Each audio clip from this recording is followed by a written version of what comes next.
Scene 4. It is the middle of the night, several months later. The stage is dark, except for a little light which comes through the skylight in Peter's room. Everyone is in bed. Mr. and Mrs. Frank lie on the couch in the main room, which has been pulled out to serve as a makeshift double bed. Margot is sleeping on a mattress on the floor in the main room, behind a curtain stretched across for privacy. The others are all in their accustomed rooms. From outside we hear two drunken soldiers singing Lily Marlene. A girl's high giggle is heard. The sound of running feet is heard, coming closer and then fading in the distance. Throughout the scene there is a distant sound of airplanes passing overhead. A match suddenly flares up in the attic. We dimly see Mr. Van Daan. He is getting his bearings. He comes quickly down the stairs and goes to the cupboard where the food is stored. Again the match flares up and is as quickly blown out. The dim figure is seen to steal back up the stairs. There is quiet for a second or two, broken only by the sound of airplanes and running feet on the street below. Suddenly, out of the silence and the dark, we hear Anne scream. No, don't take me. Shush, no, Anne, Anne, me. For God's sake, shush. Me, please. For God's sake, quiet. You want someone to hear? Hush, darling, hush. It's all right. Will you be kind enough to turn on the light, Mr. Dussel? It's nothing, my darling. It was just a dream. Something must be done about that child, Mrs. Frank. Yelling like that. Who knows but there's somebody on the streets. She's endangering all our lives. Darling. Every night she twists and turns. I don't sleep. I spend half my nights shushing her, and now it's nightmares. You're here, safe. You see? Nothing has happened. Please, Mr. Dussel, go back to bed. She'll be herself in a minute or two, won't you, Anne? Thank you, but I'm going to the WC, the one place where there's peace. What is it? What's happened? A nightmare. She was having a nightmare. I thought someone was murdering her. Unfortunately, no. Thank you, Peter. Go back to bed. Would you like some water? Was it a very bad dream? Perhaps if you told me. I'd rather not talk about it. Poor darling. Try to sleep then. I'll sit right here beside you until you fall asleep. You don't have to. But I'd like to stay with you.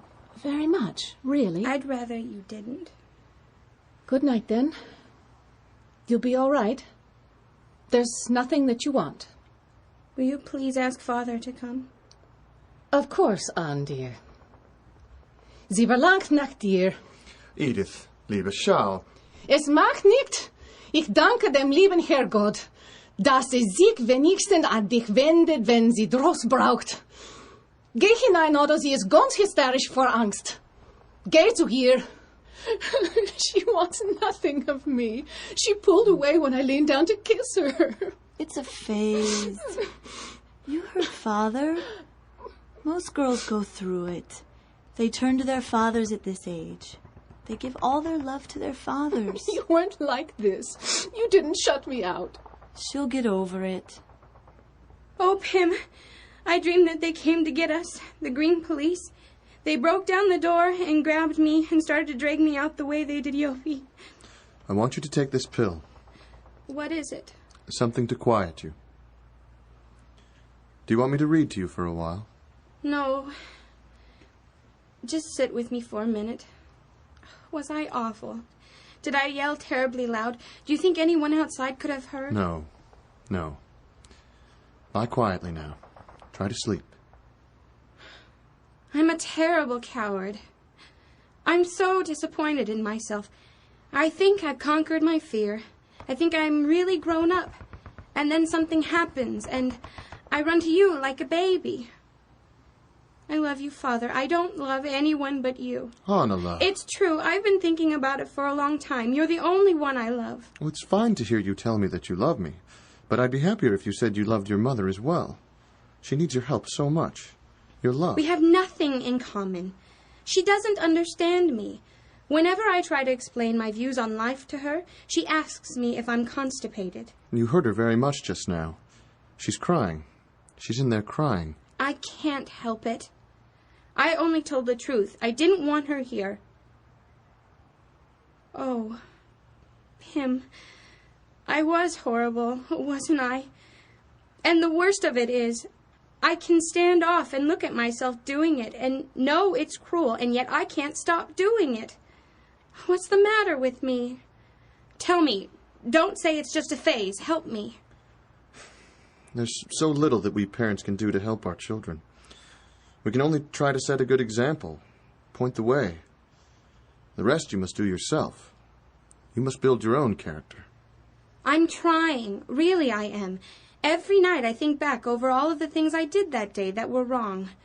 Like putting the wet mop in Mr. Dussel's bed. And this thing now with Mother. I say to myself, that was wrong.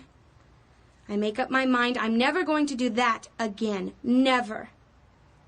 Of course, I may do something worse. But at least I'll never do that again.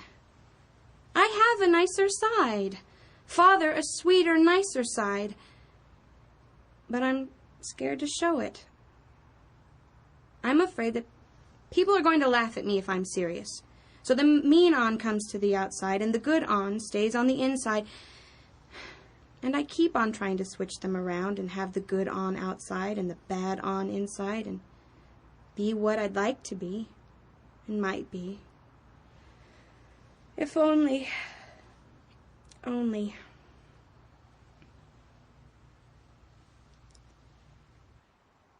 The air raids are getting worse. They come over day and night. The noise is terrifying. Pim says it should be music to our ears. The more planes, the sooner will come the end of the war. Mrs. Von Don pretends to be a fatalist. What will be, will be. But when the planes come over, who is the most frightened? No one else but Petronella. Monday, the 9th of November, 1942. Wonderful news. The Allies have landed in Africa. Pim says that we can look for an early finish to the war. Just for fun, he asked each of us what was the first thing we wanted to do when we got out of here. Mrs. Von Don longs to be home with her own things, her needlepoint chairs, the Bechstein piano her father gave her. The best that money could buy. Peter would like to go to a movie. Mr. Dussel wants to get back to his dentist drill. He's afraid he is losing his touch. For myself, there are so many things. To ride a bike again. To laugh till my belly aches. To have new clothes from the skin out. To have a hot tub filled to overflowing and wallow in it for hours. To be back in school with my friends.